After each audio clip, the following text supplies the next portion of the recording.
Hi, I'm Dr. May, Director of Preventive Health. This instructional video will be taught from a medical perspective, and I will show you everything you need to know in order to strength train using resistance bands. Resistance bands are really convenient. You can use these anywhere. You can use these in the comfort of your own home. You can use these in a hotel room when you are traveling. But not only are they convenient, these exercises are so easy to do, and they really don't take a long time to perform. But before we get into the details of which exercises to do and how to perform them, you need to understand why you need to do this. So let's get into the details of why you need strength training now. Beginning in our 30s, we lose up to 8% of our lean muscle mass every decade, and by our 60s, this rate of loss increases even further. This is why maintaining a normal weight becomes even harder as we age, as a loss of lean muscle mass results in a decreased metabolism. In addition, loss of lean muscle mass equals declining function and mobility. Strength training stops this loss and can increase lean muscle mass. 1 out of every 2 women over age 50 will experience an osteoporosis-related bone fracture. Surprisingly, even 20% of men over 50 will also experience a fracture related to bone loss in their lifetimes. Strength training is the only way to increase full body bone density. Over 80% of Americans will experience back or neck pain during their lifetime, and almost 40% of adults have experienced back pain just within the past 3 months. Finally, over $100 billion is spent yearly on back pain. Understanding how to perform strength training is vital for rehabilitating spinal issues, and a regular strength training routine can prevent spinal problems from ever occurring to begin with. Knee and hip pain are very common, with over 4 million primary care visits provided every year for knee pain. Hip pain is very closely related, with 1 in 10 Americans reporting this issue at any given time. Our shoulders are easily injured, with shoulder pain being one of the most common complaints of primary care patients. All of these issues can be rehabilitated with strength training, and many can be prevented by utilizing a regular strength training routine. Following physical therapy to rehabilitate an injury, it is important to understand that you must continue rehabilitation. Tendon, ligament, cartilage, and joint injuries can take many months to years to fully heal, and by assuming a few weeks of physical therapy is all that is needed, many people will lose function and mobility. Our bodies require a long period of time to remodel scar tissue to ensure full range of motion, and without proper attention, pain will return and loss of function is likely. A regular strength training routine is necessary to remain functional, mobile, and free of pain. Now for the really exciting part. Strength training causes the natural release of anabolic hormones. These hormones are responsible for protein synthesis, muscle growth, cellular regeneration, and many more important anabolic processes. This aspect of strength training can help keep you healthy on a cellular level, maintaining full body vitality. You will look better, feel better, and function better, both on the inside and out. This facial anatomy picture may seem a little weird, but it's important to note that our faces have lots of muscle. Facial muscles respond to natural anabolic hormones as well as our skin. So when strength training is performed regularly, you will realize a benefit much greater than any cosmetic procedure. In addition, by including strength training during weight loss, you can protect your face from muscle mass loss. Weight loss using long-duration cardio and calorie restriction will cause loss of muscle mass, which will lower your metabolism. Long-duration cardio releases catabolic hormones that break down both fat and muscle tissue. The goal is to maintain anabolic hormone release during weight loss in order to save your lean muscle mass and metabolism. Strength training combined with calorie restriction and sensible cardio will help you reach your goals and, most importantly, maintain them. And finally, there are so many additional mental and physical health benefits realized with a regular strength training routine. Energy levels are increased, so you don't feel tired all the time. Mood is improved, with a corresponding decrease in anxiety and depression. Headaches can be reduced, and maybe even eliminated. Strength training is a natural, proven way to lower your cholesterol, high blood pressure, and blood glucose so you can reduce or eliminate medication for these issues. It also has the ability to improve your sleep quality, which is so important to maintain good health. The benefits are truly endless.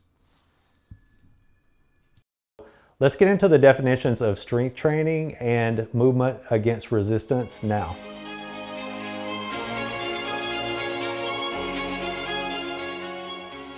Strength training is the purpose-driven act of increasing muscle strength and bone density by using muscles against a progressively increasing force over time.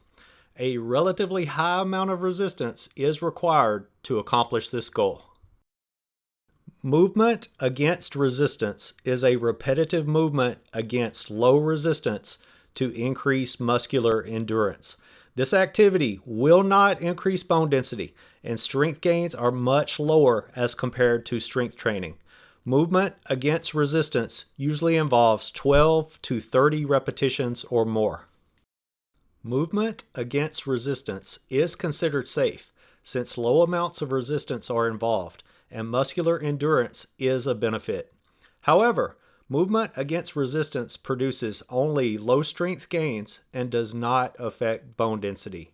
This activity can feel boring with a lack of purpose. A higher volume of movement can cause lactic acid buildup and can be uncomfortable at times.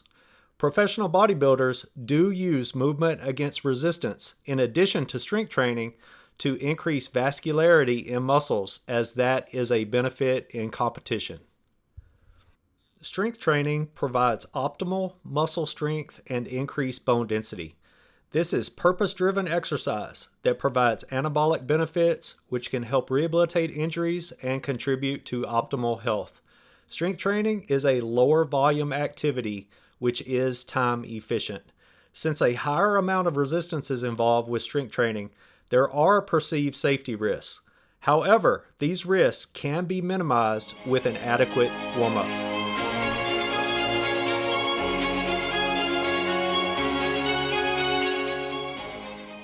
Having good muscle tone is very misunderstood. Muscle tone is a measure of tension that exists when our muscles are in a relaxed state. Muscle tone is either normal or it's not. Any measurement outside of normal muscle tone is considered an abnormality, which may include neurological and developmental disorders. The general exercise understanding of muscle tone and toning is incorrect and does not exist.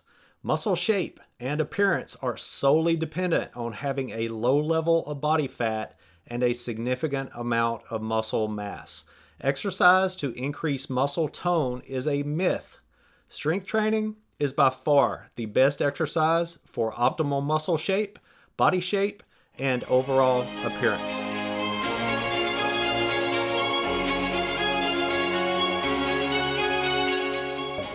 So a repetition is just a single movement against resistance. So that is a repetition. So a set is just a series of repetitions. So for example, 1, 2, 3, 4, 5. So that would be a set of 5 repetitions. Now it doesn't have to be 5, it can be 3, 5, 8, 10. The number is irrelevant. It's just a series of repetitions. So now we need to get into the difference between a warm-up set and a working set. Starting from the bottom of the diagram, the first 3 sets are strictly warm-up sets and are not counted. These sets simply prepare you for the working sets, which will subject muscle, connective tissue, and bones to a force great enough to produce an increase in muscle and bone strength. The warm-up sets gradually increase the amount of resistance in a stair-step fashion to increase blood flow to the work muscles and to increase joint lubrication. These warm-up sets are necessary to prevent injury and ensure safety. When you are sufficiently warmed up, the amount of resistance for the working sets should be strong enough that you should not be able to perform more than 10 repetitions. Research has shown that a repetition range of no more than 7 to 10 repetitions is necessary to increase bone density. Greater physiological effects are realized at repetition ranges less than 7. The same is true of strength. The greater the overload on a muscle, the greater strength obtained over time. This is common sense. We inherently know this. People who have jobs that require heavy lifting are very strong. I can hear the women through this screen. I have heard it over and over and over when I ask patients about doing strength training for their issues. And the females, without fail, they will always say, well, I don't want to get big. Well, you can't get big. Your physiology will not allow you to get big. You do not have the hormones that will allow you to get big. I will give you an example. As a male, I am only I am 6 foot tall. I'm 178 pounds, and I have been doing strength training for almost 35 years. And this is it. I mean, there's physiological limits there. I think this myth perpetuates just because we see athletes, we see movie stars who have gotten really big and bulky, and I've got news for you. These people have used artificial means to get big. They've used steroids, they've used human growth hormone. It's a rare person who will ever admit that they use these artificial substances to get big, but they do it. And so anyway, it's a myth. You're not gonna get big. Please do not let this myth prevent you from getting the benefits of strength training. So I just want to mention that because it's really important, and you will not get big. Lean muscle mass takes up much less space than fat. If you want to get big, eat a lot. That's the way you'll get big, not with doing strength training.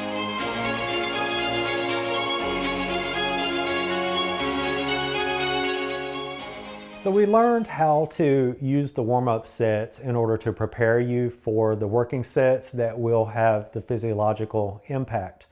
But a lot of people may want to do more than 2 working sets, especially younger people. I think up until 6 to 8 working sets, I think it's one of these things you have to listen to your body. But if you get above 6 to 8 working sets, you could get into the area of overtraining. And overtraining will prevent you from realizing strength gains. It will likely make you so sore you won't be prepared for your next workout. So just keep that in mind. You can definitely do more than 2 working sets if you want, but listen to your body and just realize that if you do too many working sets, it can definitely be counterproductive to strength training.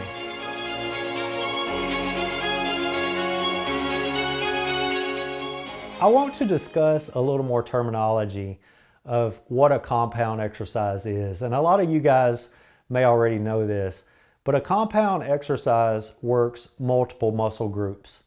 So for instance, a chest press works several different muscles at the same time, the chest, the front of the shoulders, and the tricep. And just about all the exercises that I'm going to recommend to you are compound exercises. By doing compound exercises, it helps keep everything balanced, and it also really speeds up the workout because you don't have to do all these extra exercises that only work a single muscle group. So that's pretty important, that we need to focus on compound exercises for multiple reasons.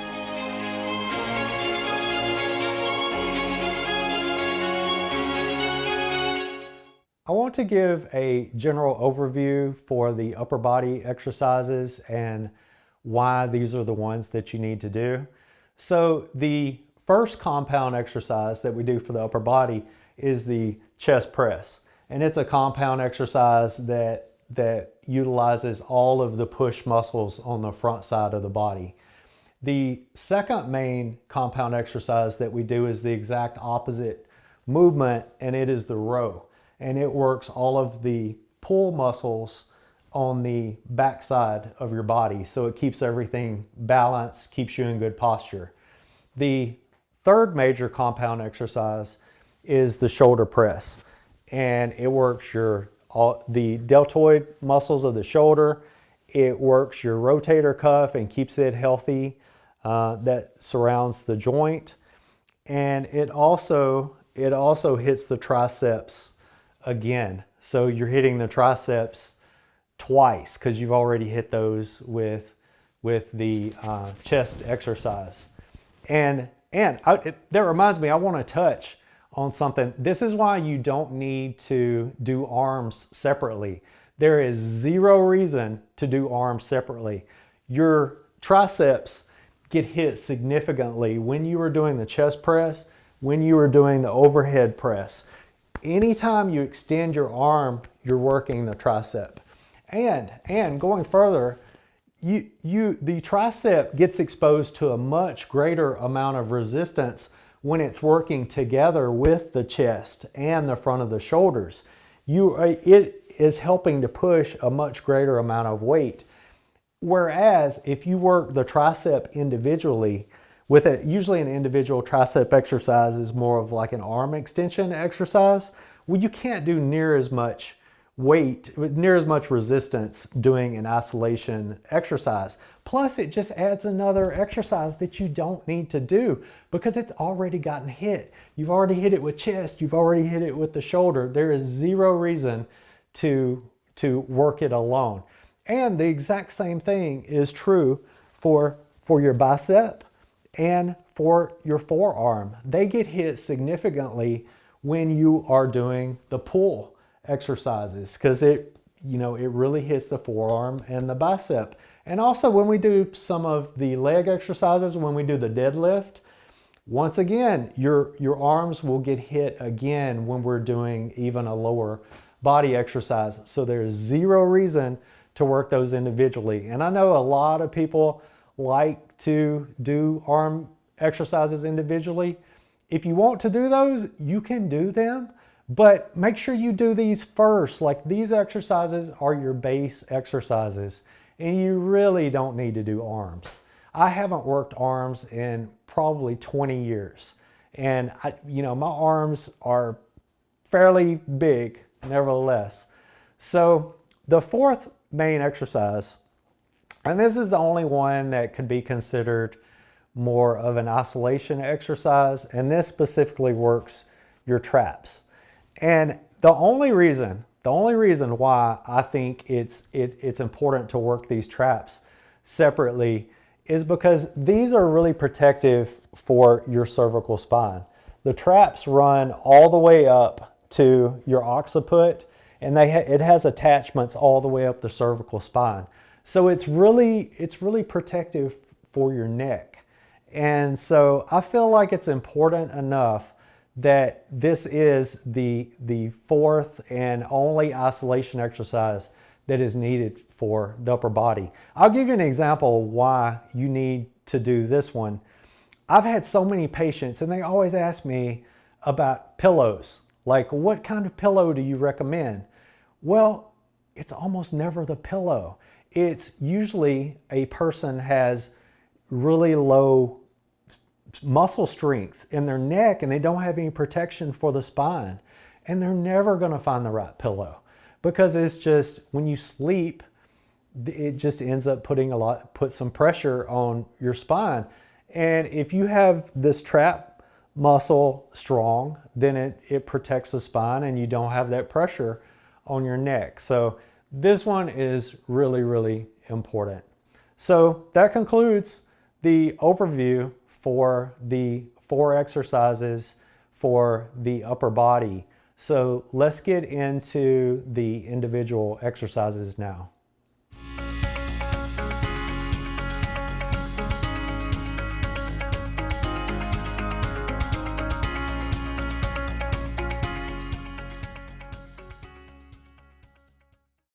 The first exercise for the upper body is the chest press.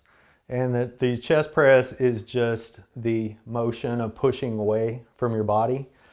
And this exercise works your chest, it works the front of your shoulders, and it also works your triceps. So that's what makes it a compound exercise, working the multiple muscle groups.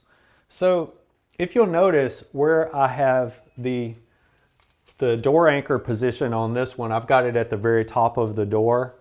And you'll see why in a minute. I put this up here mainly to keep the resistance bands off of my shoulder. Now you can experiment with this a little bit. You can certainly locate this at different places on the door. But by putting it up here, I can keep the resistance bands off my shoulders as much as possible. And you'll see that in a minute. So with this exercise, I strongly recommend that you put your butt on the door with this exercise just to stabilize yourself. Because otherwise, if you're not against the door and you get to the heavier strengths of resistance bands, you almost have to lean into it to even accomplish what you're trying to do, and it always wants to pull you back. So I strongly suggest go ahead and put your butt on the door to begin with, to stabilize yourself. And then remember, the first set is a warm-up. And I have 19 pounds of resistance on here. And so this is warm-up for me. The amount that you put on there will be individualized for you. And so this first, remember, we're just warming up the muscles.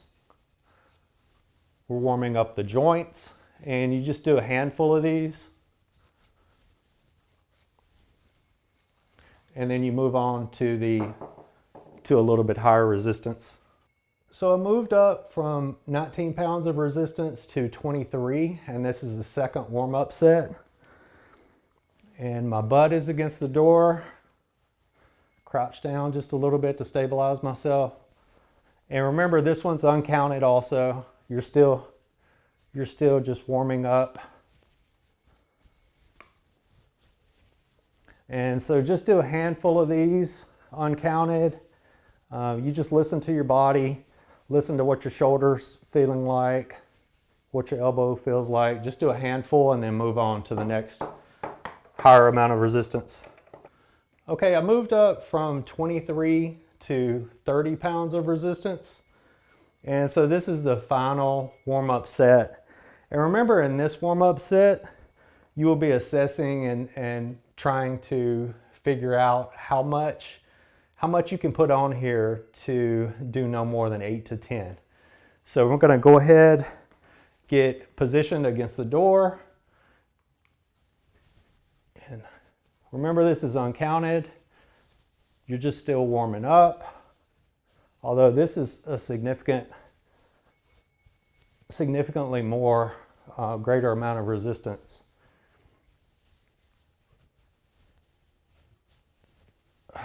Okay, so I've already got the 30. I think I'll go ahead and add maybe 10 pounds more for my working set, and we'll see how that goes. Okay, so I added the 13, so I have the 30 pound plus the 13, so that's 43 pounds of resistance total. And I get in position, I get my butt on the door. And remember, this is the working set, so this is counted. I'm trying not to do any more than 8 to 10. And I think this feels about right to accomplish that. So we've got 1, 2, 3, 4, 5, 6, 7, 8, 9, 10. Okay, so I probably could have done a couple more. So I'm going to do one more working set and I'll increase the weight just a little bit more. So for the second working set, I've got the 30 plus the 19 on here for a total of 49 pounds of resistance.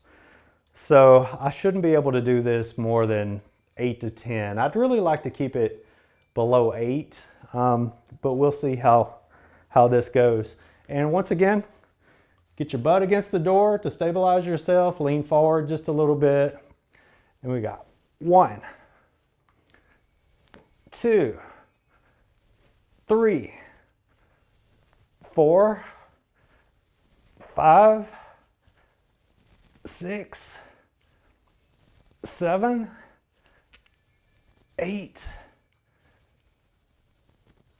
9. So that's close to being right. So remember, add as much as you can on there. Try to keep it below 8 to 10 for the set. And then that completes the chest exercise, and you would just move on to your next exercise.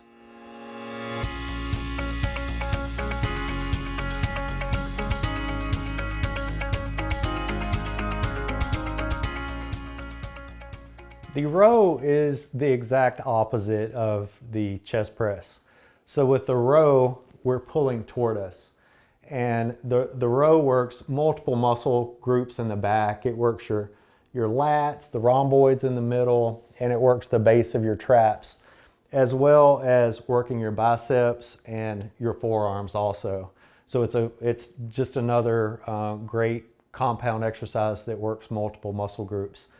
Now, the combination of the chest press and the row, this helps you maintain good posture, because when you keep the front muscles from the chest press, when you keep the push muscles strong and you also keep the pull muscles strong, it keeps you in good balance. It keeps all these muscles strong, and it will keep you in good posture naturally.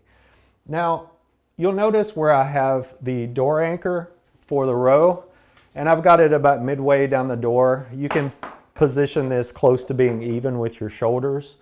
Now you can move this around a little bit. You can position this a little higher up or a little bit lower.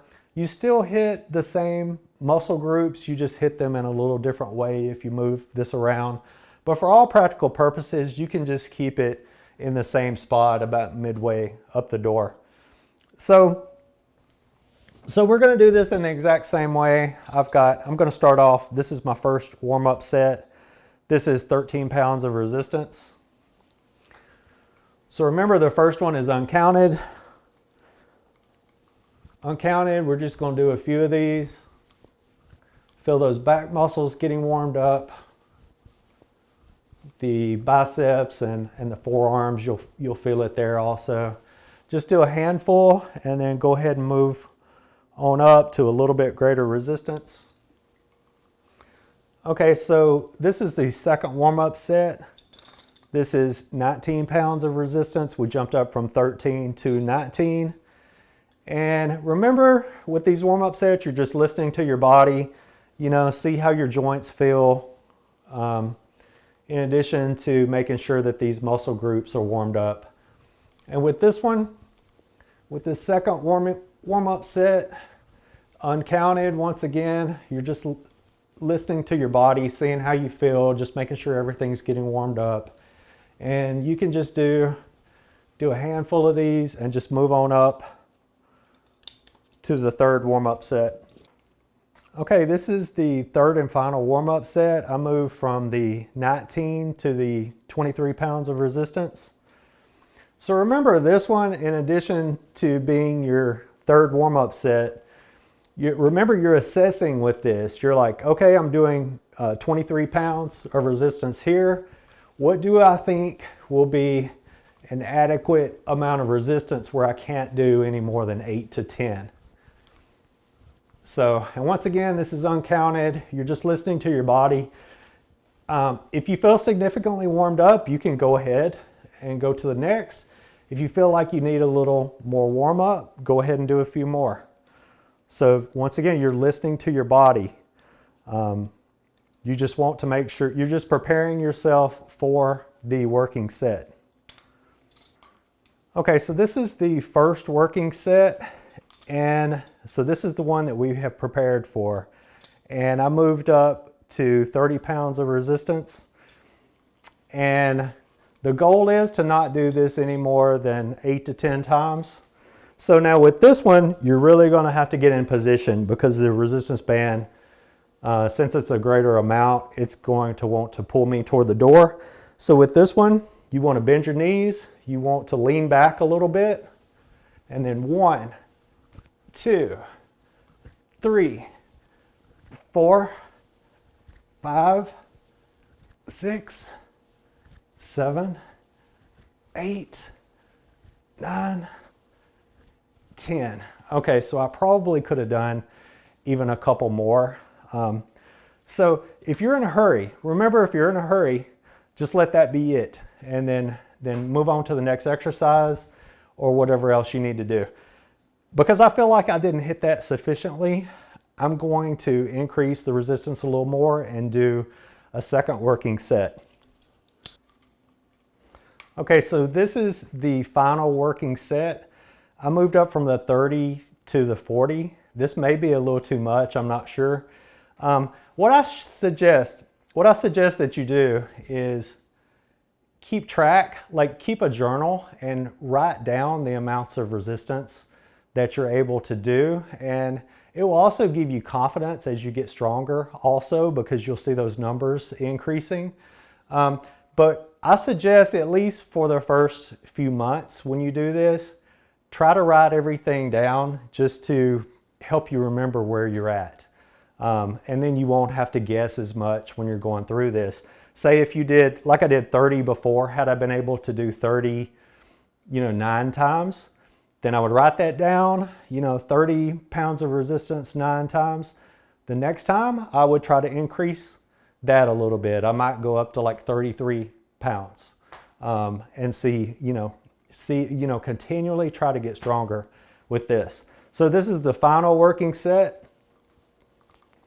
And so this is significantly more. I really want to get in position so it's not going to pull me forward. I want to lean back a little bit. 1, 2, 3, 4, 5, 6, 7, 8. So almost 8. So that's the final working set. I feel like I hit the back muscles, biceps, forearms significantly, and move on to the next exercise.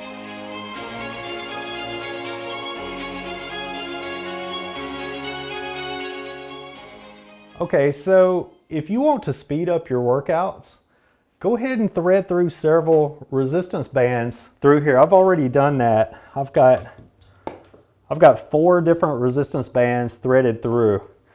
And the only reason I haven't done this for the other exercises is because these are made out of metal and they tend to clang on the door. I do for the lower body, I go ahead and thread them through, which you will see later on. But I want to show you how quick this can be also. I'm going to run through the row just like we just did, but I'm going to run through at normal speed just to show you how quick you can knock this out. So I'm starting off, this is a little bit lower. This is an 8. This would be the initial warm up. And remember, we're just warming up the muscle, warming up the lat, the bicep, the forearm.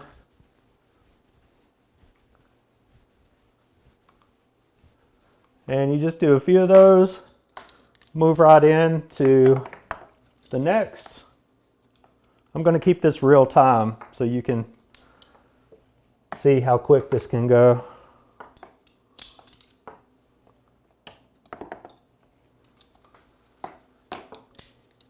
So I moved up to the 19 pounds of resistance.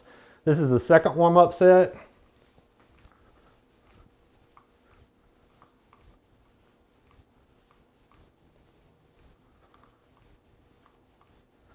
And now we're ready for the third warm-up set.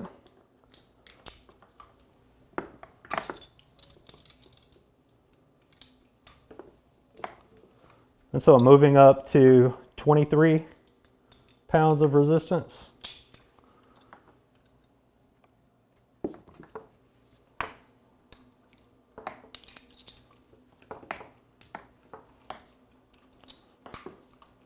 And so this is the final warm-up set. And so remember, this is the one where you're assessing how much you think you can do for no more than 10 times.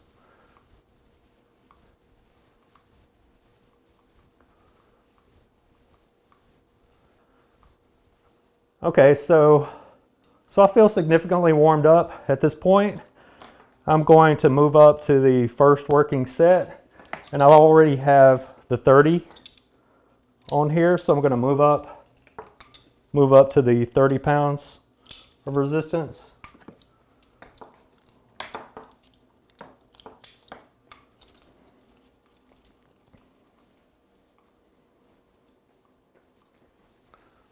One, 2, 3, 4, 5, 6, 7, 8, 9. So that was pretty significant. So if you're in a hurry, then that's it for this exercise and you can move on to the next exercise. If you have a little more time, go ahead and do one more working set. Maybe increase the resistance just a little bit more. I've already got these threaded through. So in this case, I would just add the 8, which is already on here.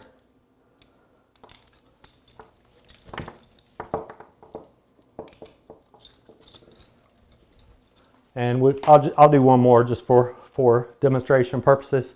So 1, 2, 3, 4, 5, 6. So that's about it. So how fast was that? I mean, this really doesn't take that much time to do. So this was just for demonstration purposes. Go ahead and thread through several resistance bands. You can run through, especially the warm-up. The warm-up you can run through really, really quick. Just because you just have to keep in mind, all you're trying to do is just warm up the muscle. Make sure you're not going to hurt yourself and prepare yourself for the greater amount of resistance, which is going to have the physiological effect. So that's it. I just wanted to demonstrate how quick this can be. So that's it for the row.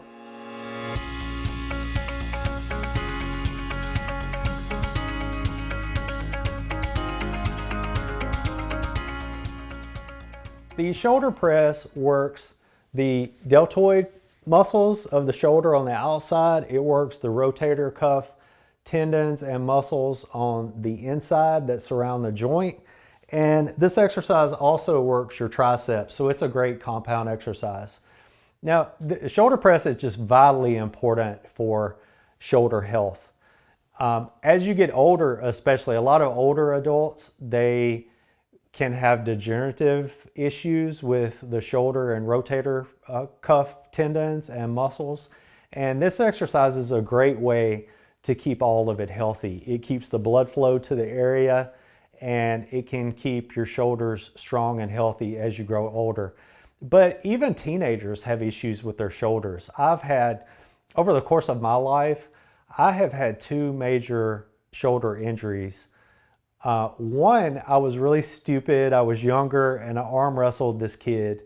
And you know, it's really dumb. You go in there cold and all of a sudden you're putting this massive amount of force into the shoulder joint. And I'm pretty sure I had a pretty good rotator cuff with that. And it took almost a year to rehab that. But I continued my workout and I have zero problem with my shoulders today. Now what you want to do, if you do have any kind of shoulder pain or shoulder twinge when you start to do this exercise, you just want to do the movement to the point where you feel some pain and then back off and just go to that point. Just do little partial motions. And then over time, you know, over days, weeks, months, you can increase your range of motion and it will get stronger over time. Just getting blood flow to the area will help it heal up, and eventually you'll get to the point where you have full range of motion and function, and any scar tissue that your body puts down during an injury, it will remodel over time when you do this. So anyway, if you do have pain when you're doing this, just do the partial movements at first and just slowly work up until you get full range of motion. But you absolutely do need to do this exercise.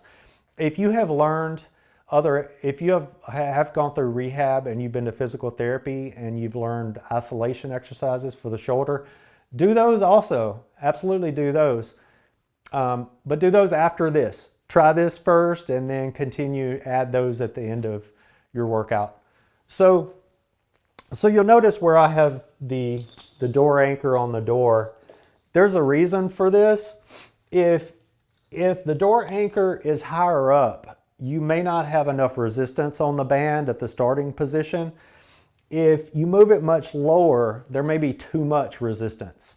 So I'll show you what I mean. So I feel like that position is just about right for me, because at the starting point here, I feel like I have just enough resistance on there, so it's a good starting point. So once again, had I moved this up, I wouldn't have any resistance there, and further down there would be too much resistance at the starting point. So you may have to experiment with that a little bit, but in general, somewhere close to that point that you see that I have it is good. So with this we're just doing the warm up to start with again.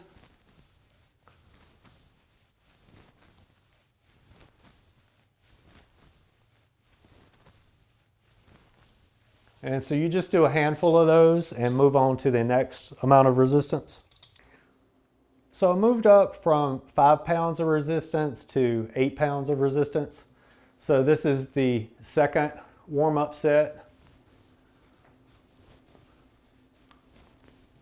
So I'm feeling my shoulders warming up, my triceps. Now my triceps are already somewhat warmed up because they were already hit when we did the chest press exercise.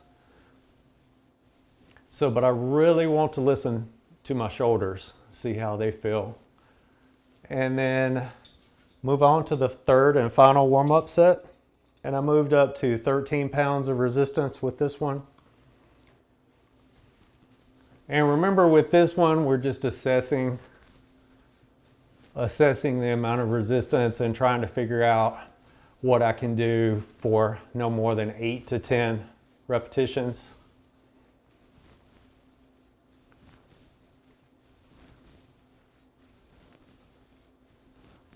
And I feel pretty good. Remember, it's all for preparation for the working set, which is going to have the physiological impact. So I moved up from 13 pounds of resistance to 23. This may be too big a jump. I'm not totally for sure, but we'll see how this goes. So 1, 2, 3, 4, 5, 6, 7, 8, 9, 10. Okay, so I could do a little bit more from that. Remember, if you don't have much time, you can move on to the next exercise, or you can be done. I feel like I can do a little bit more, so I'm going to do a second working set.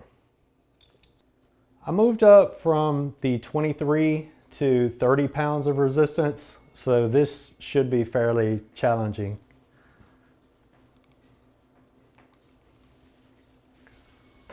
One,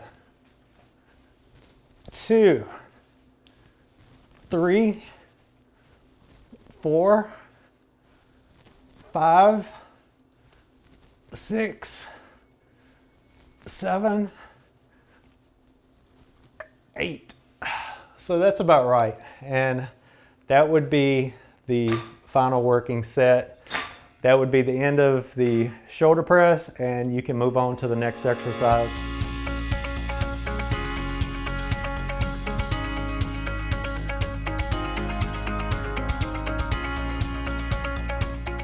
This is the fourth and final upper body exercise. It's called the shrug, and this primarily targets your trapezius muscle. And why this is important, the trap muscle actually has connections all the way up your cervical spine, even onto the base of the occiput. So it's really protective for your neck. So that's one of the main reasons you need to do this exercise. After we go through this one, I'm going to show you a way that you can actually get away with just doing 3 exercises for the upper body. We'll go through this first, and then I'll show you a little trick on how to cut it down from 4 to 3. So with this one, we're not going to use the door anchors for this one. There's really no way to get it to work using the door anchors. You really have to step on this one. So what you want to do, you want to step on the bands just to give enough resistance in order to do this exercise. So we're going to do this in the exact same way as the other. So the first 3 sets are the warm up, and this is a pretty light amount of weight. It's 3 pounds of resistance. So we're just running through. You'll make funny faces when you do this. So this is the second warm up. And the same thing, some funny faces again. I want to mention also, when you're doing this, it's a trap exercise, so you have to make sure you are using the trap muscle. Do it from the side, maybe you can see it a little bit better. So you want to make sure you are using this muscle pulling up. With that being said, you don't really have to keep your arms locked out with this. Just make sure you aren't using your arms. You know, this is not an arm exercise where you're pulling up here. Your arms should be relatively straight, and you're just pulling up with the trap muscle. If your arms are a little bent, it's fine. I mean, that's no problem at all. I've had someone come up to me in the gym before, and they were going to correct me. They said, when I was doing this with weights, and they said, oh, you have to keep your arms straight on this one. But there's really no reason to. I mean, you know, I don't walk around with my arms locked out. I don't walk around like that. My arms are just naturally bent. So I do it with this exercise as well. And I actually feel like I can get a little more range of motion when my arms are bent. With that being said, this is not an arm exercise. This is a trap exercise. So you're pulling up with your traps. So that's the second warm up. We're going to the third warm up. Okay, I jumped up from the 8 pounds of resistance to 23 because I felt like that was pretty light. So this is the final warm up set. You stand on that, get it sort of even, and now I can tell this is going to be a little more resistance. So this is the final warm-up set that you do, uncounted, you know, just like the first 2. And so we'll go ahead, and you're feeling the blood going through those traps, getting everything stretched out. And once again, you'll be making funny faces with this one. People get sort of paranoid in the gym when they do this exercise because there's really no way to keep from making a funny face. All right, so now we've done our warm up and we go to the working set. Okay, that time we moved up from the 23 pounds of resistance to the 30. And so this would be the working set, and this is the one you want to count. So we're going to go ahead and stand on this one. You know, you can increase or decrease the resistance just by stepping out a little farther on this. So this feels about right. So, and now we're going to count on this one, and you're trying not to do any more than 8. If you can do 10, it's okay, but we're going to try to keep the amount a little lower. So 1, 2, 3, 4, 5, 6, 7, 8, 9, 10. Okay, so I'm going to do one more working set. I'm going to move up. So that's a 30. I think I've got a 40 over there. I'm going to move up one more.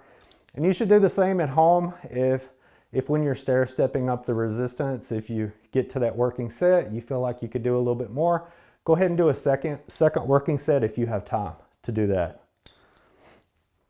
All right, so this is the second working set, and we want to step out, get this equal. And then we're going to count this one. Hopefully I can't do any more than 8 with this one. Once again, I could step out a little bit farther, you know, to increase the resistance even further to ensure that I won't do more than 8. So we go 1, you're making those funny faces, 2, 3, 4, 5, 6, 7, 8. So that's about right. So that would complete the trap exercise. And hold on just a minute. I'm going to show you a way that you can actually combine the row that we did earlier with the trap. So if you don't have as much time, or if you could regularly do this, you don't have to do the 2 exercises separately. But I'll show you how you can combine those, and it can speed up your workout even faster.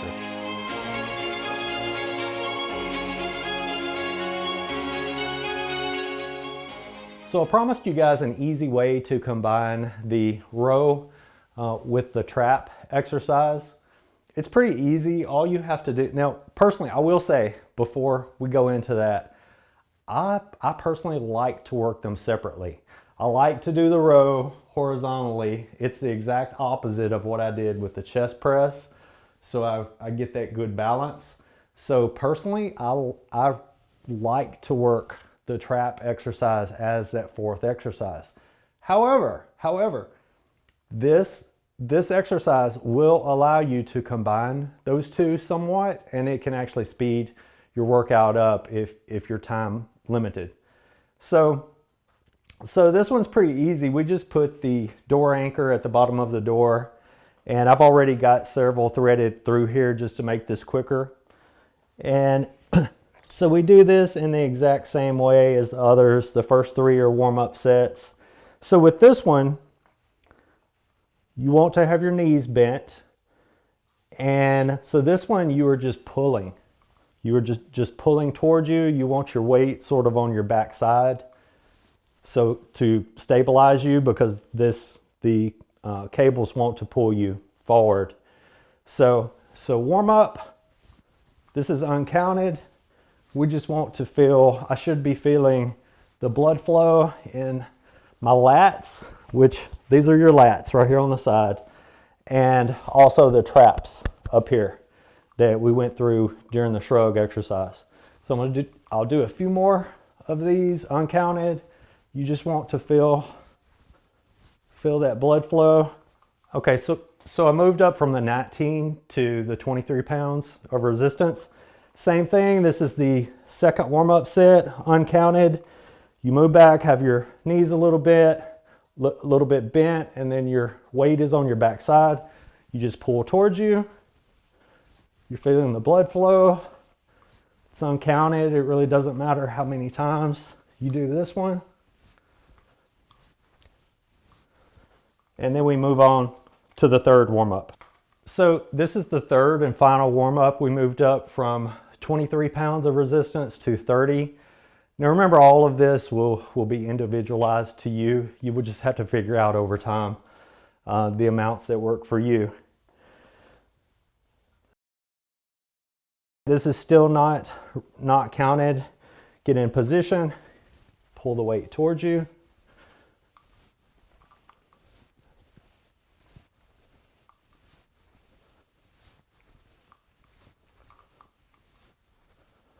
And I feel pretty good. I feel significantly warmed up now. So I'm ready for the first working set. Okay, this is the first working set. I moved up from the 30 pounds of resistance to the 40. I'm a little out of breath, if you can't tell. You should get a little out of, this ends up being a little cardio. Even with the warm up, you will start to get a little bit out of breath. And you can run through this pretty quick with the warm up. So anyway, we've moved up to the 40. This is the first working set. We're gonna count this one.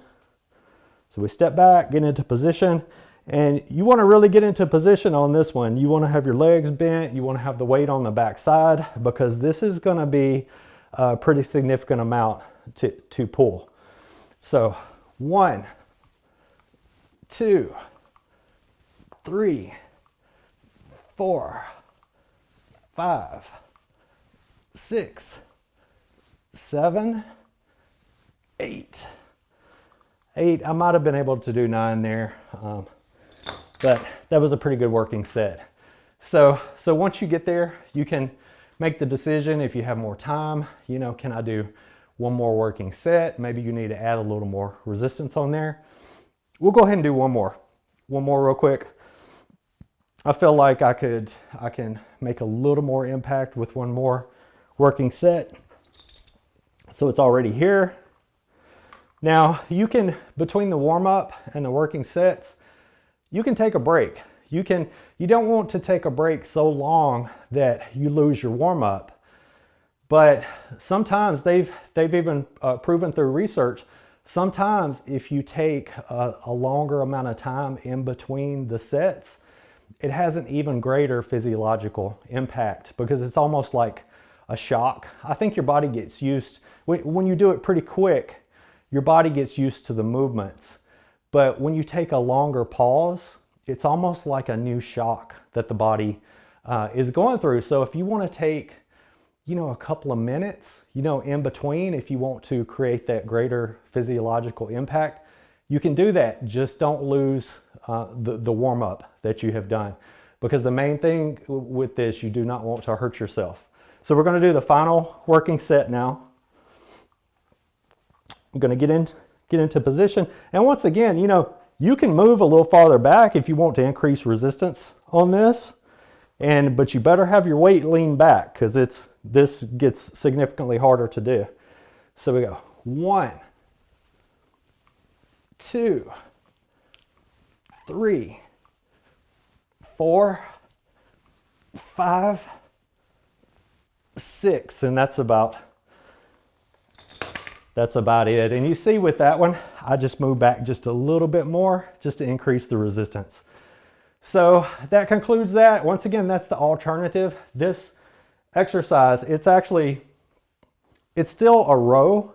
It's just a row from a lower angle. So you do hit the lats, you do hit the traps also.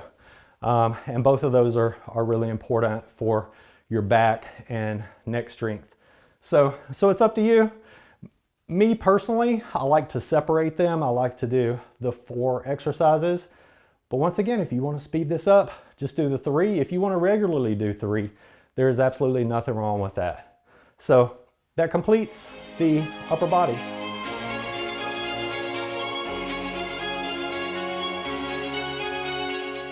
Now we move into the lower body exercises. And there's really only 4 main exercises. There's the squat, there's a deadlift move. I've made like a modified deadlift squat using these resistance bands. And then you have your calves, and then you have your abs. And those are the 4 main exercises for the low body.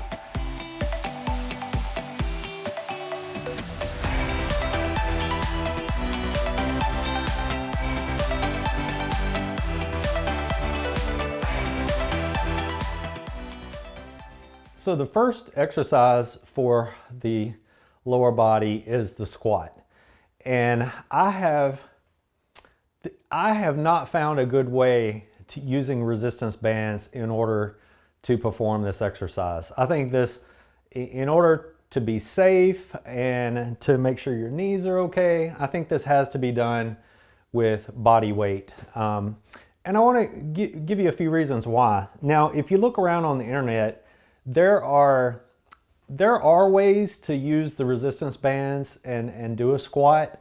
One of the ways, they have the person holding the band under their feet, and then they pull them up here, and then they're going down like that. That's not going to work for everybody. You have to have a really good balance to even accomplish that. I don't think that's safe for all ages, so I really can't advise you to use resistance bands in that way. I think this one, I want to show you a little easier way, and also a way that won't hurt your knees. I was demonstrating this to my mom. I was trying to get my mom to do some body weight squats. So the first thing she did is she goes out like this. It's just because her lower extremity muscles are just not strong enough to do more of a squat move. Like, she just immediately goes forward. Well, if you go forward like this doing a squat, well, where's the pressure? I mean, you can see that. You can see that when you go out, all that pressure is right there on the knee joint. So this exercise, we're going to do it a little bit different way, just in order to minimize the stress on the knees. So you want something to hold on to. So in this case, I just put the door anchor about halfway up to hold on to. Now, at your home, if you have, say if you have a basement and you have the poles, that hold up the first floor, you can use those. Just anything sturdy to hold on to. So with this one, we're just using the door anchor. And what you want to do with this, you actually want to, holding on to something, it will keep you steady, for one. You know you're not going to fall. And so it helps you keep the pressure off of your knees, because you can put the weight back on the back of your feet, and you can keep the pressure off of your knees. And in this way, you stay on the back side, and you see, because when you're doing a squat exercise, your knees should never come past your toes. And so doing them in this way, you make it where you're definitely not going to have those knees coming in front of your toes, because you're able to lean back when you do the squat. So with this, what you want to do to warm up, maybe you do some half movements to warm up with this. Previously we were able to use the different strengths of resistance bands to warm up. So with this one, when it comes to body weight, you can just do some half movements, maybe come down a quarter of the way at first, and then, drop down a little bit further. You start to increase your range of motion.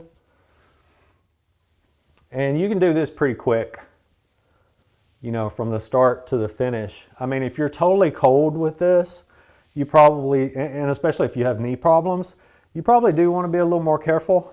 Start out with a little partial movements until you start to feel everything warming up. And then when you feel sufficiently warmed up, you're going to drop down further.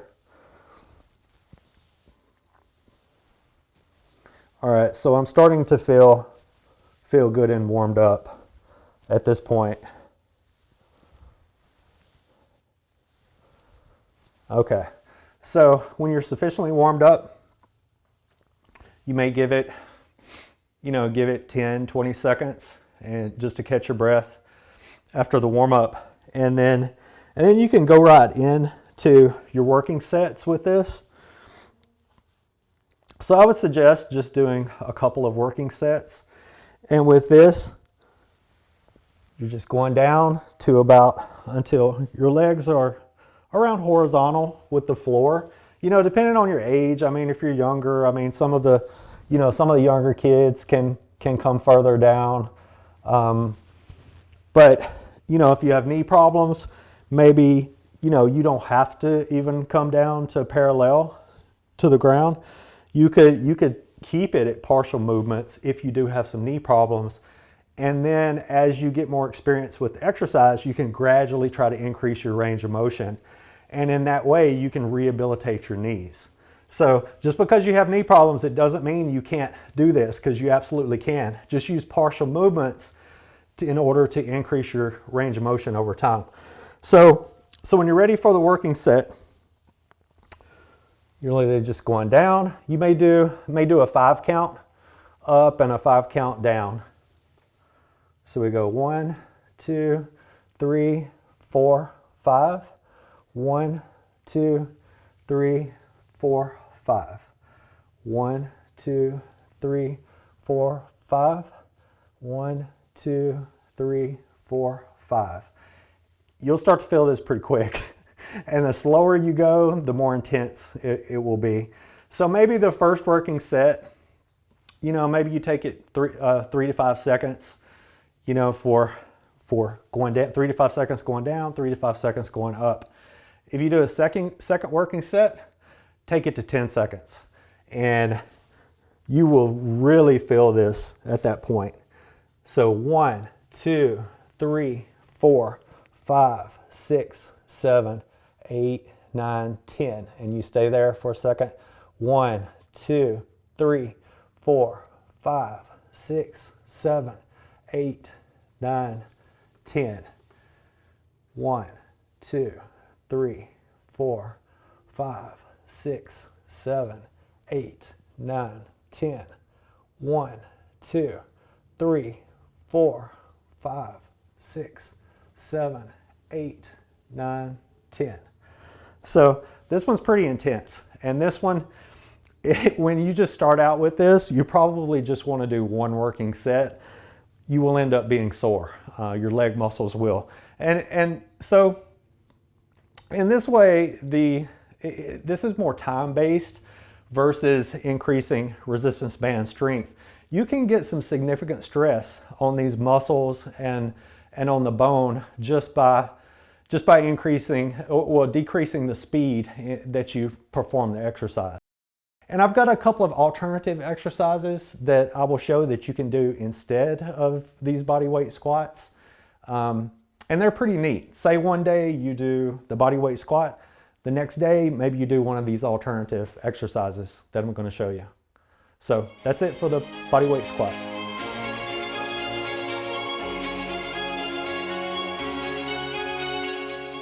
This exercise is an alternative to the bodyweight squat. So in this way you get to still use resistance bands. And you can do this the same way that we did the upper body, and where you go to a different strength resistance band each time. But if you want to be quicker with this, you can just put a single resistance band on there. We can still do warm up with the same resistance band and then get more resistance with that working set versus the warm up. I'll show you how to do it. Now this exercise it's similar to what they have in high school, college, and professional athletics. They have a sled pull that they do where they're pulling resistance. So it works similar to that. So literally all you do with this one, and like I said, if you want to speed it up, just put a single resistance band on there. And over time, you will try to get stronger, so you want to increase the strength of the resistance band over time. So all this one is, and remember, this is the alternative to the bodyweight squat. So say one day, say you did the bodyweight squat the previous lower body exercise day, and just to switch things up a little bit, you can do this one. So this one, it can be done in two different ways. I'll show you the two different ways. So the first way is you're literally just walking out with this one. So remember, the first few sets are warm up. So we're literally just walking out. You don't have to walk out very far. When you get very far, you start to feel the resistance. So just come out just with a lighter resistance. So, maybe the first warm up, you're just coming here.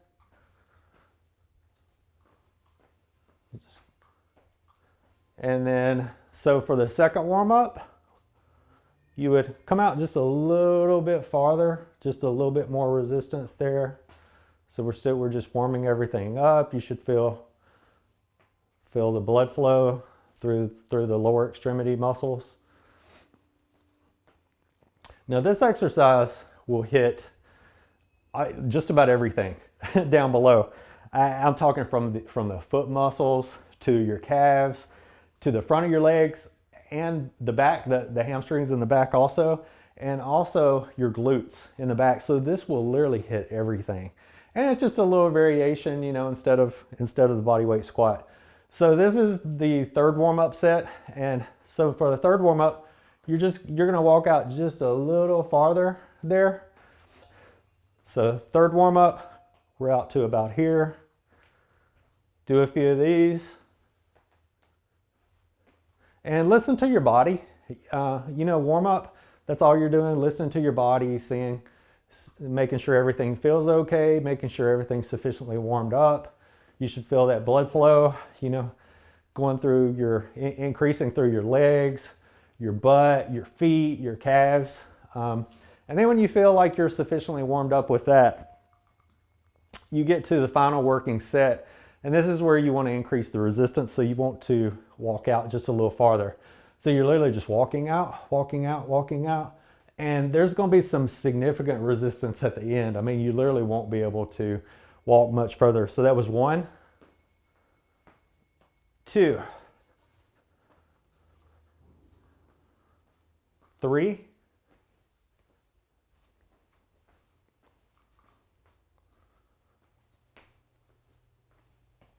4,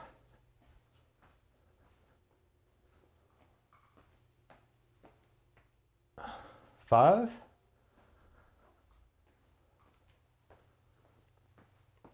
6,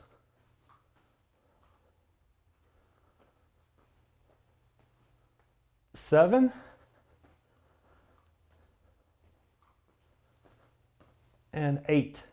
And when you're here, when you're at this point, you will really feel, you will feel a lot. You will feel literally every leg muscle, foot muscle. A great thing about this exercise is that if you have knee problems, you really don't have to bend your knees that much. You can take shorter steps, so you can literally be more straight up with this one. I mean, look at my knees. I mean, there's almost no bend in my knees there. So even someone with significant knee problems, you can still do this one. And you can significantly increase your leg strength with this one, no matter even if you have difficulties bending your knee. So we have the opposite also. So you can throw this in there, you know, maybe a third day, you want to switch this one around. This is just another alternative to the same exercise.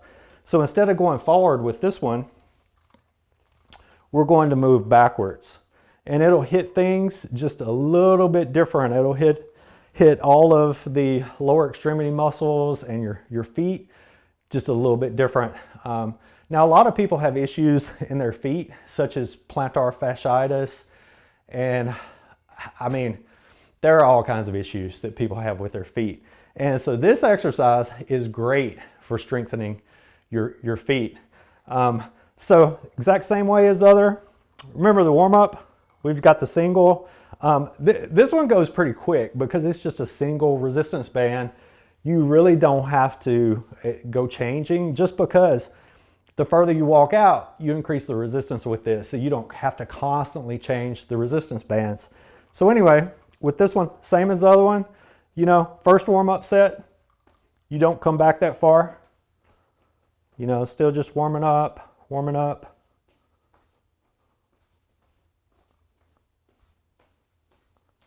All right, so that would be the first warm-up set. The second warm-up set, we're going to come just a little farther.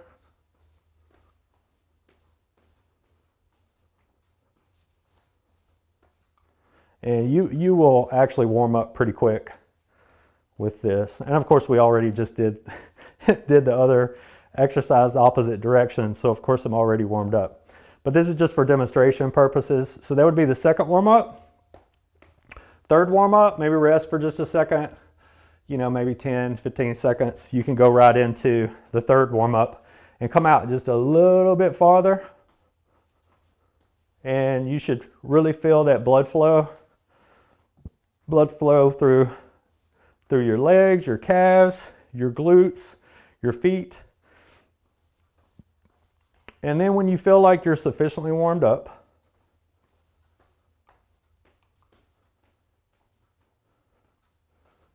you can come back, maybe give it 30 seconds or so, you know, catch your breath. If you're in a hurry, you don't have to wait. I mean, you could go right into your working set. The lower body is a little bit different than the upper body. These are really big muscles.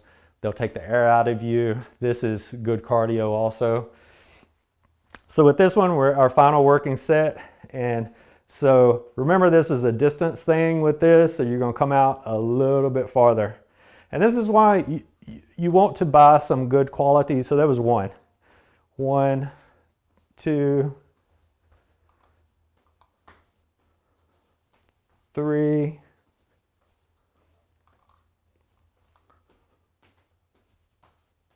4,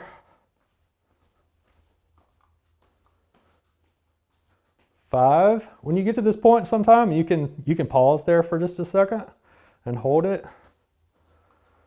And then 6.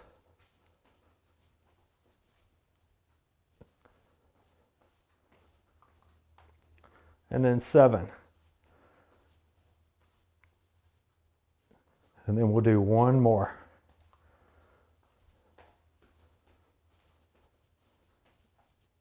And that's 8. So this is, you see how far these resistance bands get stretched. This is why you want to buy some pretty good quality resistance bands. Don't go and get the cheapest ones you can get. Like even the Body Elastics set that I'm using now, you can still get that for anywhere between like 40. They have different strengths of the resistance bands. So I think the cheapest is maybe $45, and it goes on up to maybe 110, you know, depending on the amount of resistance with the set. But don't go cheap on this. You don't want a resistance band breaking on you and, you know, causing you to fall. I have confidence in these, but this is something you don't want to get too cheap on, and this is really not expensive anyway. So that completes the alternative to the body weight squat. So this is sort of fun, honestly. I mean, you're literally just walking out, and you will, after you do this, you will start to feel good. I mean, literally within your first couple of warm-ups, you've got that blood flowing, the endorphins flowing through your body. You will feel good pretty quick. So this can be enjoyable. But anyway, that's the alternative. You probably don't want to do that every day. You need to at least do the body weight squat. At least do the body weight squat, I would say every other workout, and then use this maybe every other time. And you can switch it up. You can do the pull from the forward position and then the pull back. I mean, you could do them in the same workout. You know, it's up to you, whatever you have time.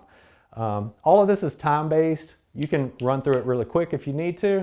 If you have a little more time, take a little more time with it. So, all right, so that completes the alternative to the body weight squat.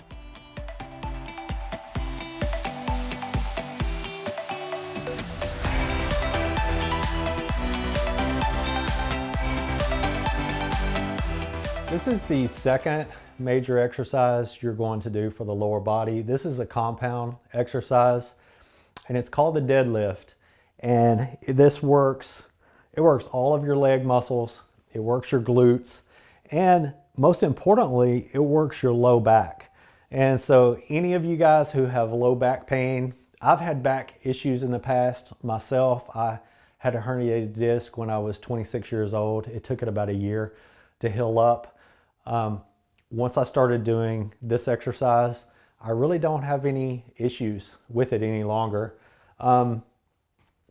If any of you guys who have done physical therapy for low back pain, you need to understand physical therapy is not it. When physical therapy is over, that's just the beginning of your rehab work on your own. So this is one exercise you don't want to leave out if you have any low back issues.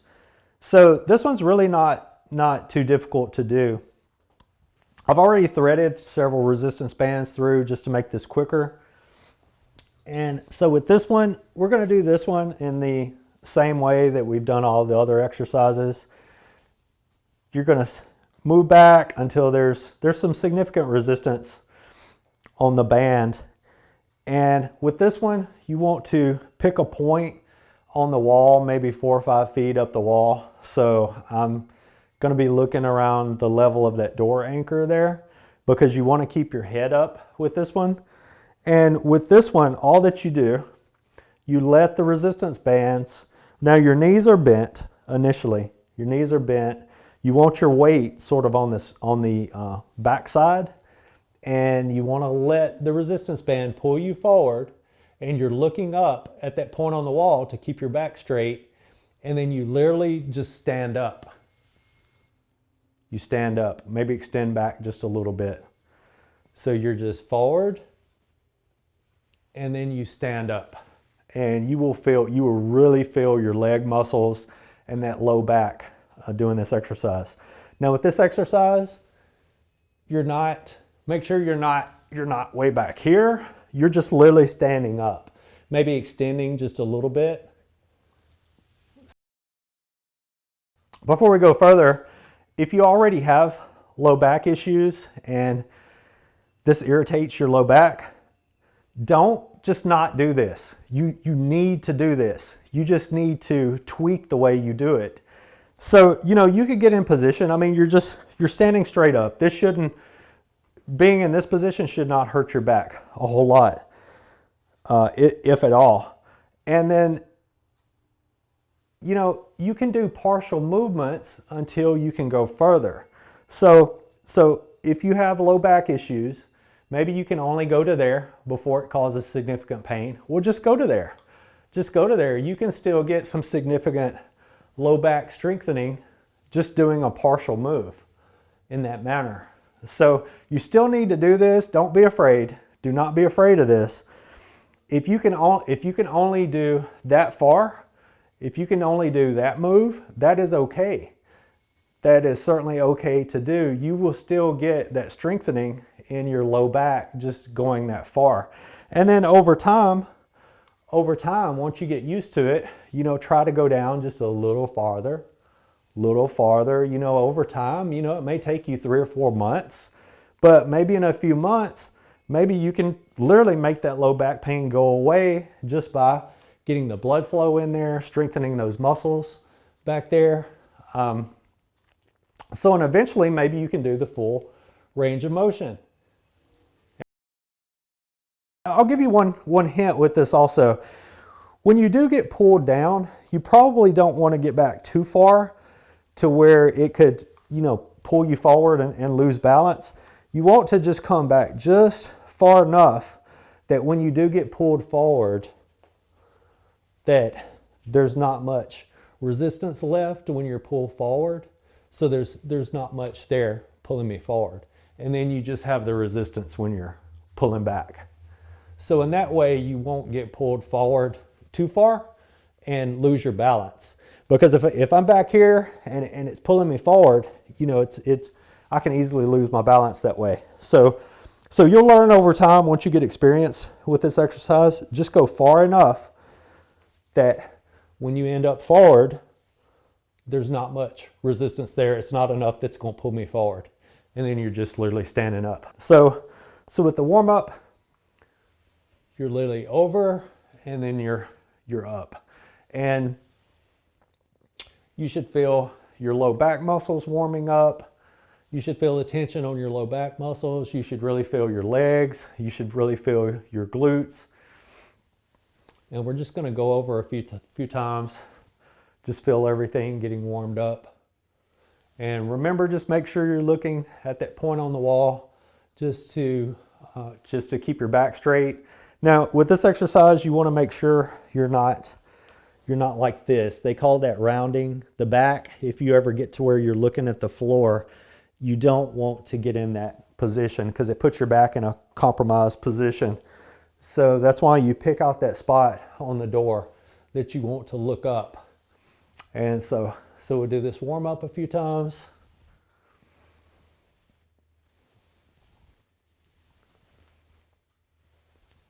You'll get used to this over time. It really won't take you that long to get used to the movement.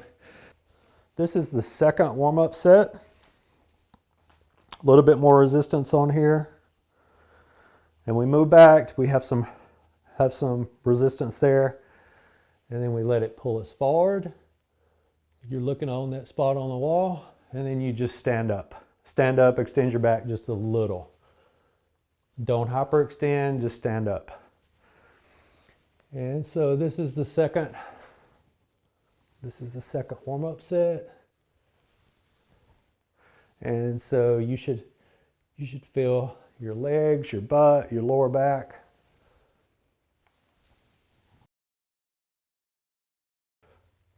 This is the third warm-up set. And I'm starting to feel pretty good now, pretty warmed up. I feel the tension in my low back.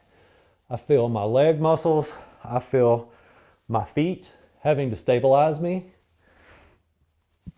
This also will affect your core somewhat. This affects your abs and all of the stabilizing muscles to keep you in place. I feel my glutes really working hard with this. All right, so that's the final warm-up set. This is the final, well, this is the first working set. You know, you can do as many working sets as you want. So the same thing, this one is going to be counted. We go back, get into position, find that spot on the wall, and let the resistance pull you over, and then just stand up. And then 1, 2, 3, 4, 5, 6, 7, 8. So that's probably sufficient for that working set. So that's the deadlift. Once you get used to the movement, this is the absolute best exercise that you can do for your low back, and you have to do this. If you are doing any kind of exercises for your abs, you have to do this one in order to have that balance, and that ends up being why a lot of people have low back pain. I had a patient, he just fell in love with this machine at the gym, this ab machine, and he would go in there and just, I think that's all he did. A lot of times it was just the ab machine. And so he really strengthened up this front side. He did absolutely nothing for the back, for the low back, and he ended up having a lot of low back issues. So that's the deadlift. Now we'll move on to the third main exercise.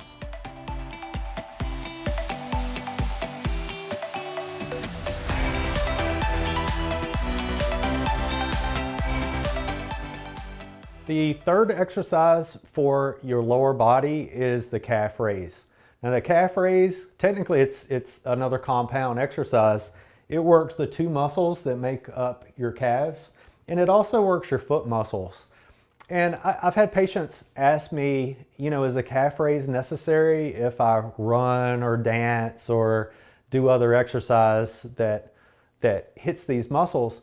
And I say, absolutely, you need to do this. This stretches and strengthens all of the foot muscles and calf muscles in a way that will aid in whatever extra activity you are doing. A lot of times the activities that work these muscles, a lot of times they're repetitious kind of activities that can cause problems later on. For instance, plantar fasciitis is one. That's sort of an overuse injury.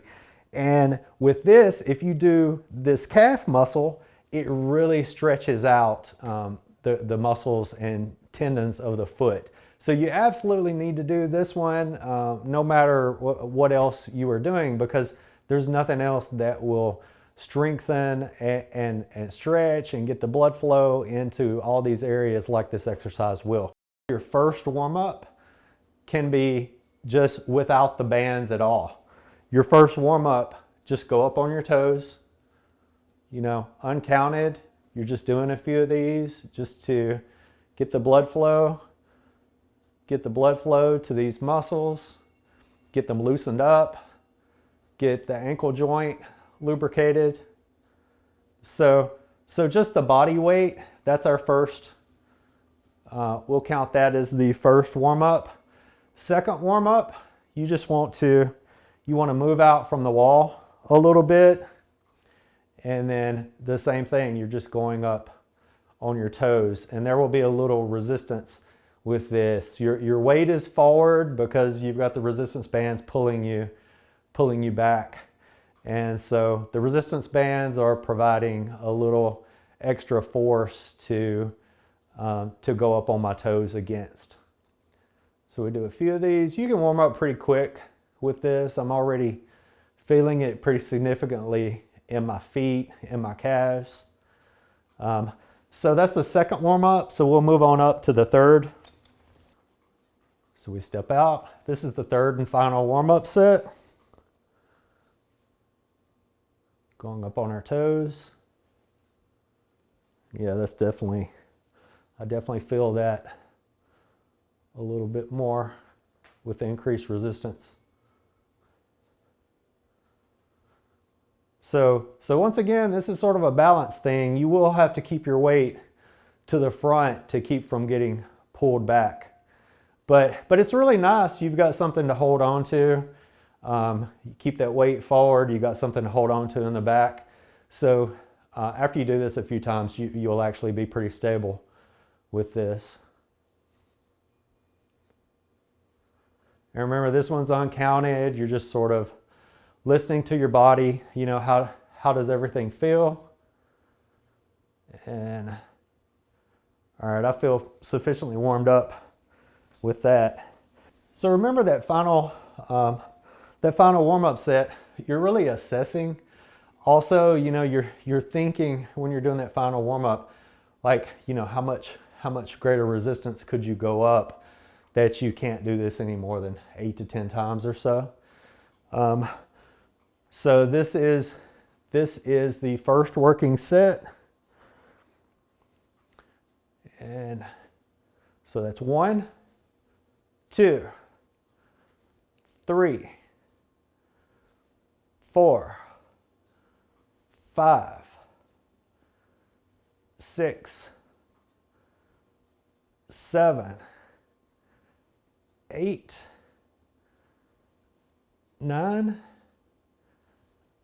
10. Okay, I could probably do a few more there. So I'm going to go ahead, I'm going to do one more working set. So since this is more, I really have to lean forward with this one in order to keep my balance. And then we just go up, 2, 3, 4, 5, 6, 7, 8. You know, I probably could have done another couple, but that's part of this. It's experimentation. You will have to, it'll be a good thing to write down where you're at with each one of these exercises, just for easy reference, so you can continue to work to get stronger over time. So that's the calf exercise. It's pretty simple, but it's really important. You know, no matter if you're running, dancing, whatever else, I mean, there's nothing else, no other exercise that really strengthens all of these foot muscles. It really stretches out the tendons, the ligaments. You know, some people have Achilles tendon issues. This exercise will help to keep everything healthy, keep the blood flow in all of these areas on a regular basis. It will keep everything strong. So you absolutely need to include this exercise with your workout. And so that concludes the calf exercise. Now we'll move on to the final lower body exercise, and that is for your abs.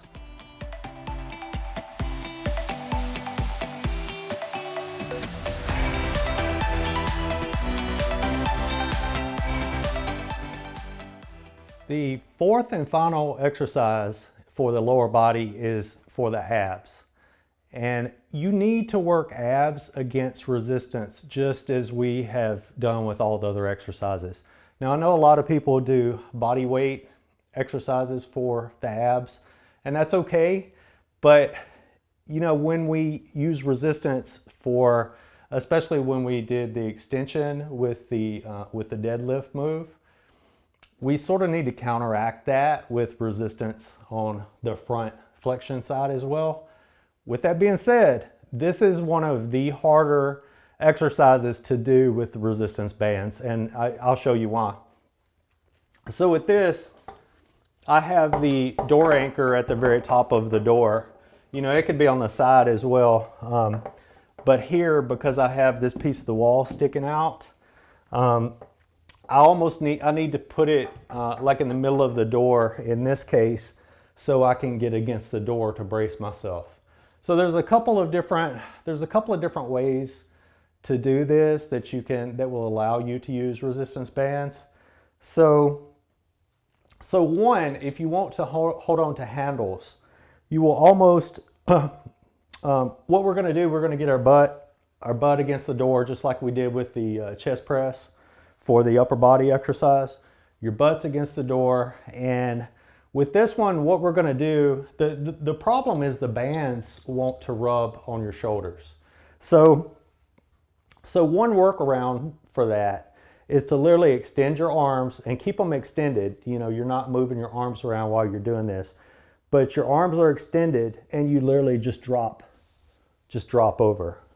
And in that way, it will keep the resistance band off of your shoulder. Now there is one other way, and that is just, you know, forgetting the handles and holding on. Now with these bands, there's a piece that sort of, you know, fits into my palm right there. So it's easy to do with these.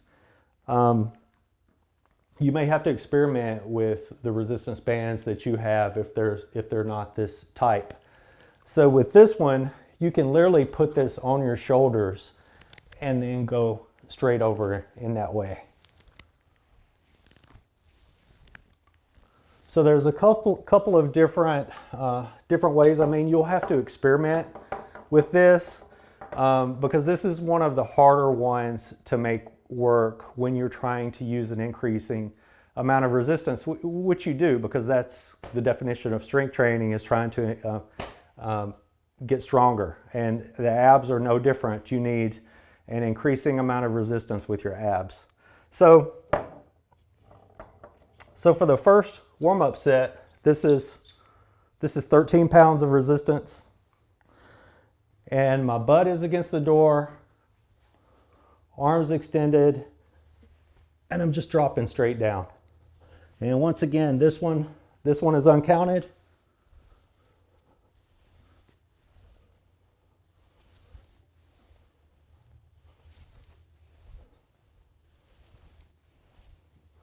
And so you just do a handful of those and then move on to the next higher strength of resistance. So I move from the 13 to the 19. So this is the second warm-up set.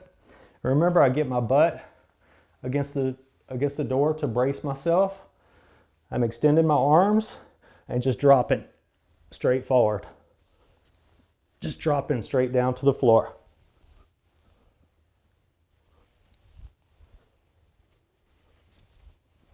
And remember, you can also grab it here, hold on to the top, you know, right around your shoulders, and in the same way, dropping forward this way.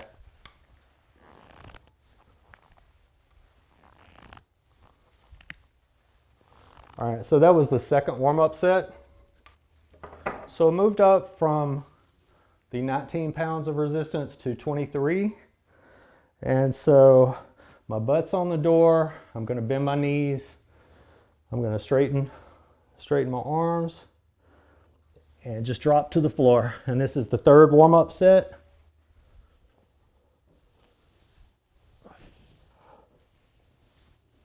And I really feel this. I mean, doing abs against resistance will feel a little bit different than body weight. Body weight is a lot of times is more of an oxygen depletion kind of thing. Whereas this, you just literally won't be able to do it at some point. And remember, you can also do the alternate way. You could also experiment with your resistance bands and see what works for you. The problem with this exercise is if you do put these on the shoulder, they literally will rub the skin off on your shoulder. So, you know, in the absence of literally having a towel or something on your shoulder, you could do that. You could place a towel on your shoulders, and then that would be easy. I mean, you could literally, if you had something on your shoulders to protect them, you could literally just place it on your shoulders and come over. But without a towel or something on your shoulders, this will definitely rub, especially when you get into the higher amounts of resistance. It will definitely rub on that. So in the absence of a towel or some kind of padding on your shoulder, that way won't work. So this one, once again, I'm going to straighten my arms, drop straight to the floor. This is the third and final warm-up set.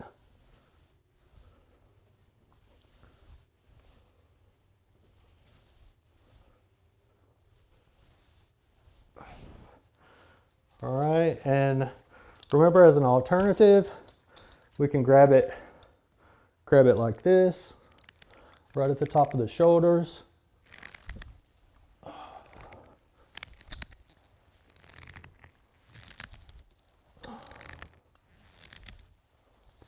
Okay, so it's time to move on to the first working set. Okay, so I moved up from 23 pounds of resistance to 30. And same thing, I'm gonna brace myself against the door. I'm gonna get my arms straight. And remember, you know, your arms aren't moving. Get them into position and they stay there because it's just a trunk flexion move. So here, and just drop to the floor. This is the counted one. This is the first working set. 1, 2, 3, 4, 5, 6, 7, 8, 9, 10. Okay, I probably could have done a few more with that. So I'm going to move up the resistance. Okay, so I moved up from 30 pounds of resistance to 40. And so this is significantly more. So the same kind of thing, my butt is on the door.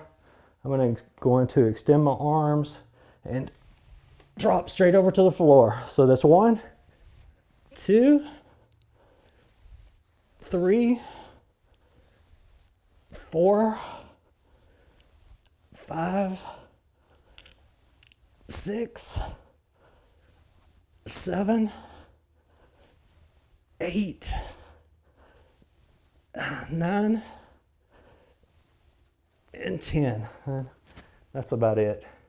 So you will definitely feel this. It's quite a different thing. It's quite a different feeling to work your abs against resistance versus just with body weight. So with that being said, I mean, this is a little more difficult to perform. You may have to experiment a little bit, experiment with the positioning of your resistance bands, but you definitely want to anchor yourself on the door when you come forward, because if you're out away from the door and you try to do it away from the door, it's just not going to work very well. The resistance bands will want to pull you back, and you really need something to brace yourself with. So that completes the ab exercise.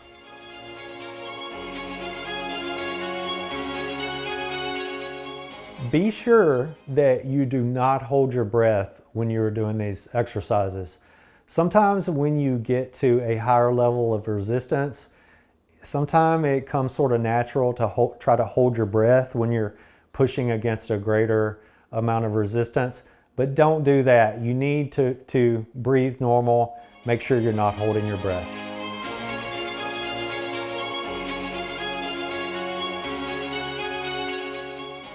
Let's get into the details of nutrition with strength training now, because I know a lot of you guys have questions such as, do I eat before I exercise? Is it different if I'm trying to lose weight?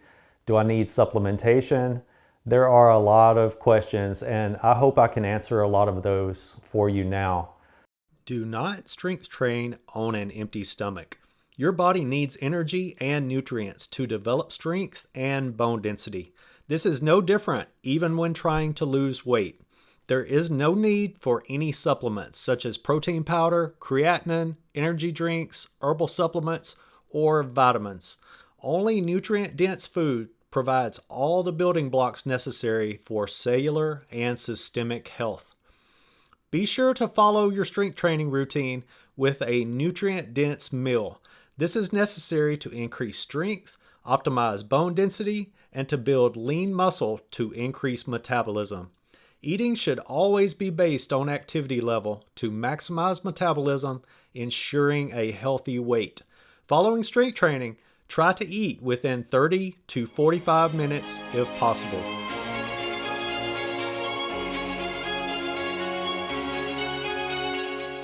If you are new to strength training, there is little value in making yourself sore. Start out slowly by learning the exercises first using the warm-up sets. Then gradually add the working sets over time in order to minimize soreness. If you have painful joints or are rehabilitating an injury, use partial movements to slowly increase full range of motion over weeks to months. Weight loss is best accomplished over time in order to maintain and increase metabolism, as well as to give your skin time to tighten. The goal should be sustainable weight loss, not short-term drastic weight changes. And finally, avoid isolation and unilateral exercise movements. Isolation exercises involve only one joint and a single muscle group. Examples include hip abduction and the bicep curl, as shown here. Most isolation exercises are unnecessary. However, if you do these isolation exercises, they should be performed on the same day as the compound exercise that previously worked the same muscle group. These should always be used only after the main compound exercises. Isolation exercises increase exercise time, exercise complexity, and create imbalances when used alone. Unilateral exercise works only one side of the body at a time. These movements usually involve isolation exercises that may not be necessary. Unilateral exercise can double exercise time and unnecessarily add complexity to an exercise routine.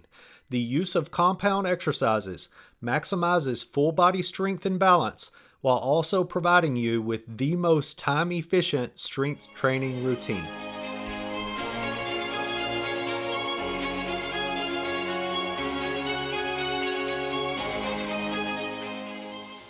So how often do you need to do this? Well, your body needs maintenance every day. It doesn't just need maintenance once a week or, once every 2 weeks. You need to try to do some exercise every day if you can. And because I tell you what happens also, something will always come up every week. If you get into a habit of just doing some exercise every single day, well, when something comes up during the week, where you don't have time to exercise, it's okay because you have already exercised for the past 3 or 4 days, so it's not that big a deal. You will get sick at some point. I mean, there's a few people out there who never get sick and who I really envy. But for most of us, we get sick. You're going to get a cold. You're going to get COVID at some point, and you're not going to be able to work out while you're sick. So if you have gotten into a routine and you just include exercise as part of your daily life, when something comes up, when you do get sick, or you're busy, or you have a funeral to go to, or some kind of life-changing event, it's not going to be a big deal to miss a few days or a week if you have already consistently done this. By using time-based strength training and cardio, you will find it's easy to prioritize exercise every day because it's the consistency that counts, not volume. Effective strength training providing a significant physiological impact can take as little as 10 minutes. Include both strength training and short duration cardio if you have time. But choose strength training if you only have time for one. Cardio should be time-based also, with a stair-step pace for warm-up, followed by an intensity level high enough to increase heart rate significantly to get yourself out of breath. High intensity doesn't need to last more than 30 to 45 seconds. Just repeat several times. Remember that all you are trying to do with cardio is to get your heart rate up and stress your lungs, which can take less than 10 minutes. For strength training, I advise either a 2-day or 3-day routine. The 2-day routine is highlighted here and is the one I personally follow. It's pretty simple. On the first day, the upper body exercises are performed, followed by some short duration cardio if you have time. On the second day, the lower body exercises are performed. Cardio involving your legs is not recommended following lower body strength training, as this can stress the legs too much. Substantial cardio will be realized when using strength training for the lower body, as these are big muscles that require lots of oxygen. On the third day, either restart with the upper body or take a cardio or other activity day before beginning upper body again on the fourth day. If you play sports, strength training will complement the activity, helping you to perform your best. Each muscle group should be worked at least twice per week for the best results. Now for the 3-day routine. This is specifically recommended for those who have very little free time, as well as for those who do additional isolation exercises. I used the 3-day routine for years when I was younger, as I used to include isolation exercises in addition to the compound exercises. But over the years, I have found most isolation exercises to be unnecessary, so I have switched to the 2-day routine. This 3-day split takes very little time, as only 2 exercises are necessary on 2 of the 3 days. Chest and shoulders should always be worked together, as the triceps are worked with both exercises. For those who wish to do additional isolation exercises, the triceps must be worked on the chest-shoulders day, and bicep exercises would be performed only on the day that the row is performed.